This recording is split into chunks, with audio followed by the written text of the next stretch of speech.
Timun emas. Pada zaman dahulu kala, di sebuah desa di daerah Jawa Tengah, ada seorang janda parubaya yang tinggal sendirian. Wanita tua ini bernama Mbok Srini.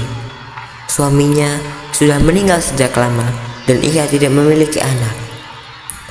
Mbok Srini menghabiskan hari-harinya seorang diri dan setiap harinya ia merasa bosan serta jenuh karena ia tidak memiliki seseorang untuk menemaninya. Mbok Srini sejak dulu sangat ingin mempunyai anak. Namun, impiannya yang satu ini memang tidak pernah bisa terwujud.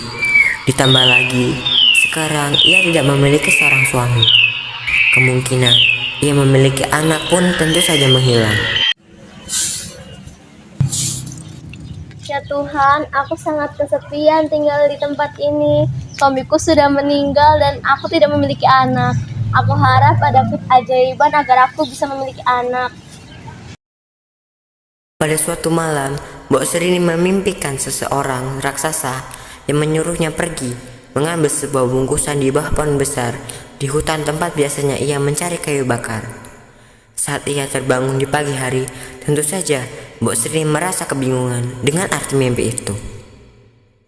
Dengan berbagai keraguan dan rasa penasaran di benaknya, Mbok Srini tetap berjalan ke hutan dan mengikuti perasaannya. Mimpi apa sih Mam?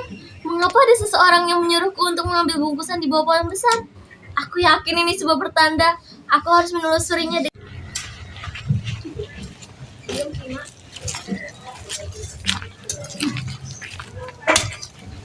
Jeng Srini mau kemana? Bos sedang mencari apa? Iya Pak, saya sedang mencari kayu bakar. Soalnya kayu bakar di rumah saya habis. Sudah Mbok, lanjut.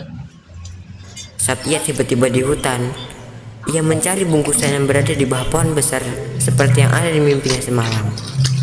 Sebenarnya, Mbok Srini berharap bungkusan yang hendak ia temukan ini berisi bayi. Bang, apakah bungkusan ini yang dimaksudkan mimpiku? Aku harap berisi sebuah bayi. Hah? Hanya berisi sebuah biji timun? Tapi, yang justru ia temukan hanyalah sebutir biji timun. Hatinya pun kecewa dan merasa sedih. Tiba-tiba, ada seorang raksasa yang menghampirinya sambil tertawa.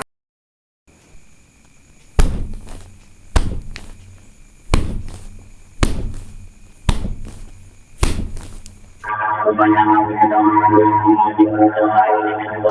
memberikanku sebutir biji timun?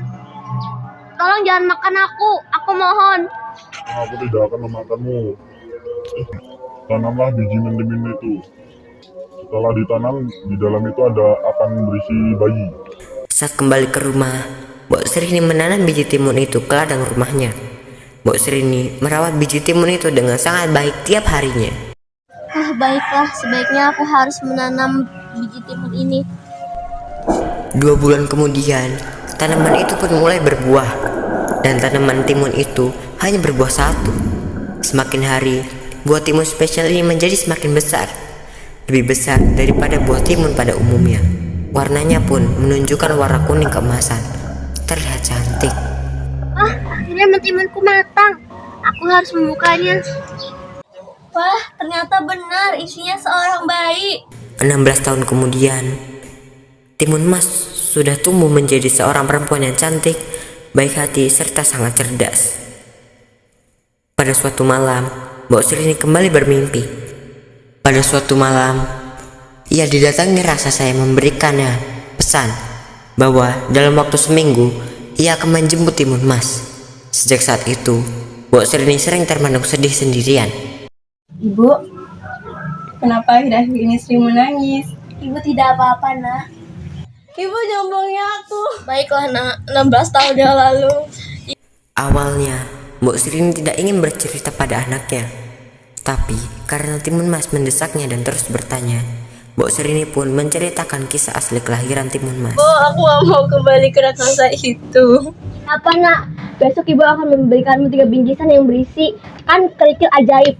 Timun emas merasa sedih, dan ia tidak ingin Mbok Srini mengembalikannya ke sang raksasa. Akhirnya, mereka berdua berpikir dan mencari cara agar timun emas bisa bebas dari sang raksasa. Di hari timun emas harus dikembalikan, tiba-tiba Mbok Srini terpikir sebuah cara.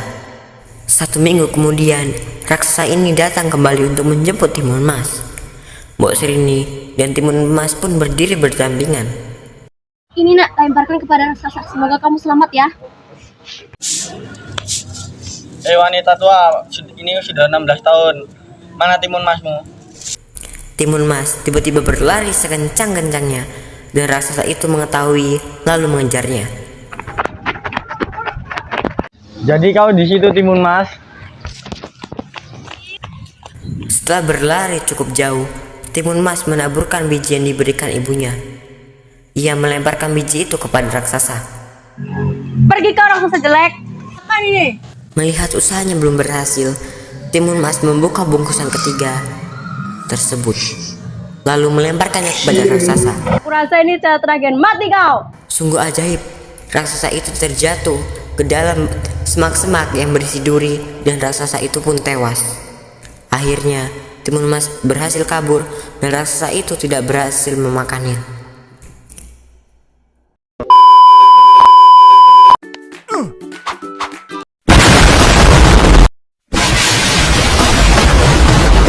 Penting tapi ganti. Cepat. Tekan di foto.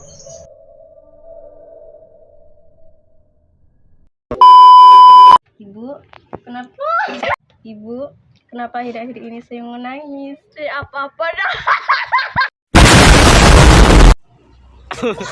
Muka Amel kelihatan. Baiklah nak, 16 tahun ya lalu. Ibu, Nak, bingkisannya. Semoga kamu sama dari raksasa ya.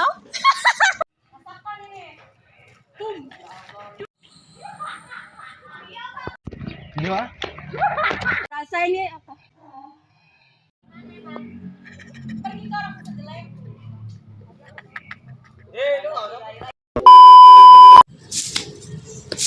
Wanita tua, mana Timun Wala, wala, wala.